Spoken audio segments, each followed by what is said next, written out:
Hello friends, आपका स्वागत है मेरे चैनल भक्ति की शक्ति में। आज मैं आपके लिए कार्तिक स्नान और हनुमान जी की एक कथा लेकर आई हूँ।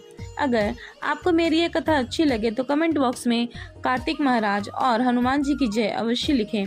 और अगर आप मेरे चैनल पर नए हैं और अभी तक आपने मेरे चैनल को सब्सक्राइब नहीं किया है तो प्लीज़ सब्सक्राइब कर लें और बेल आइकन पर प्रेस कर दें ताकि मेरे नए आने वाले वीडियो की नोटिफिकेशन आपको मिलती रहे। एक गाँव में एक बूढ़ी माँ रहती थी। उसके साथ उसके एक बेटा और बहू भी रहते थे। एक बार कार्तिक का महीना आया तो उस बूढ़ी माँ ने अपने बेटे से कहा, बेटा मैं कार्तिक स्नान के लिए जाऊंगी और एक महीना वहीं रहूंगी।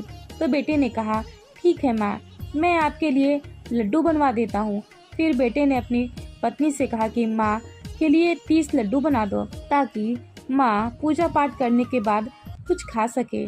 बहू यह बात सुनकर नाराज हो गई, लेकिन गुस्से से ही सही बहू ने 30 लड्डू बनाकर अपनी सास को दे दिए।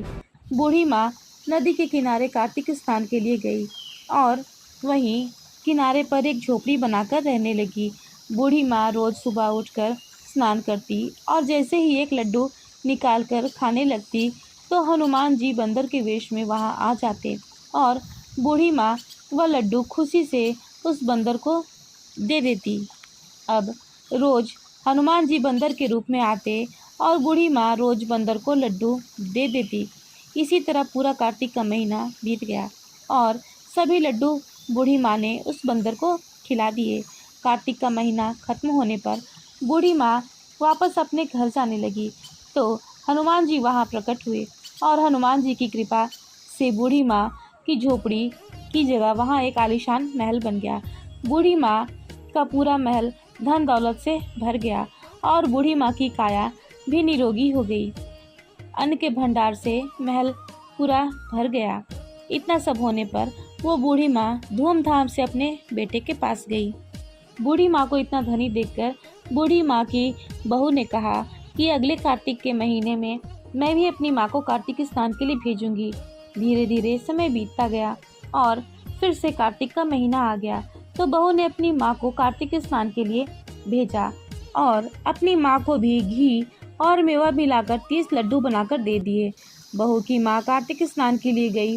वो सुबह जल्दी स्नान करती और जैसे ही लड्डू खाने लगती तो हनुमान जी बंदर के रूप में आकर उसके सामने बैठ जाते। तो बहू की माँ उस बंदर को पत्थर मारकर वहाँ से भगा देती और कहती, इस लड्डू से तो मेरा ही पेट नहीं भरा तो तुम्हें लड्डू कहाँ से दे दूँ। उसका रोजाना यही क्रम 30 दिन तक चलता रहा, लेकिन बहू की माँ ने कभी एक भी लड्डू उस बंदर को नहीं खिलाया। कार्तिक का महीना खत्म हुआ। बहू की माँ वापस जाने को तैयार हुई तो हनुमान जी फिर से प्रकट हुए और उन्होंने बहू की माँ की झोपड़ी को कूड़े करकट में बदल दिया और बहू की माँ को डुंगरी बना दिया।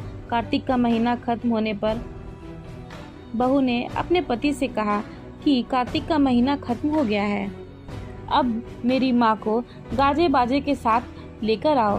तब वो लड़का गाजे बाजे के साथ अपनी सास को लाने गया तो वहाँ देखता है कि झोपड़ी की जगह कूड़े करकट का ढेर है और उस पर उसकी सास डूंगर बनी बैठी है। लड़के को देखकर हनुमान जी वहाँ प्रकट होते हैं और वो लड़के से कहते हैं, बेटा तुम्हारी माँ ने सच्चे मन से कार्तिक स्नान किया और पूजा पाठ की थी, इसलिए तुम्हारी माँ पर कार्तिक महाराज का आशीर्वाद बरसा था। लेकिन तुम्हारी सास पापी मन और लालच की वजह से यह कार्य कर रही थी और कार्तिक के महीने में उसने बेटी के घर का अन्न खाया था। उसने इसलिए कार्तिक महाराज उससे नाराज हो गए, जिसके कारण वह डूंगर बन गई। यह सब कहकर हनुमान जी वहाँ से अंतर्ध्यान हो गए। तो हे कार्तिक महाराज, जैसे आपने उस लड़के की माँ पर अपनी कृपा की वैसे ही अपने सभी भक्तों पर अपनी कृपा दृष्टि सदा बनाए रखना। जय हो कार्तिक महाराज की, जय हो हनुमान जी की। फिलहाल इस वीडियो में इतना ही। अगर आपको मेरी ये वीडियो अच्छी लगी हो तो मेरे वीडियो को लाइक करें और ज़्यादा से ज़्यादा शेयर करें और मेरे चैनल को सब्सक्राइब करना न भूलें। वीडियो में अंत तक बने रहने के लिए आपका धन्यवाद।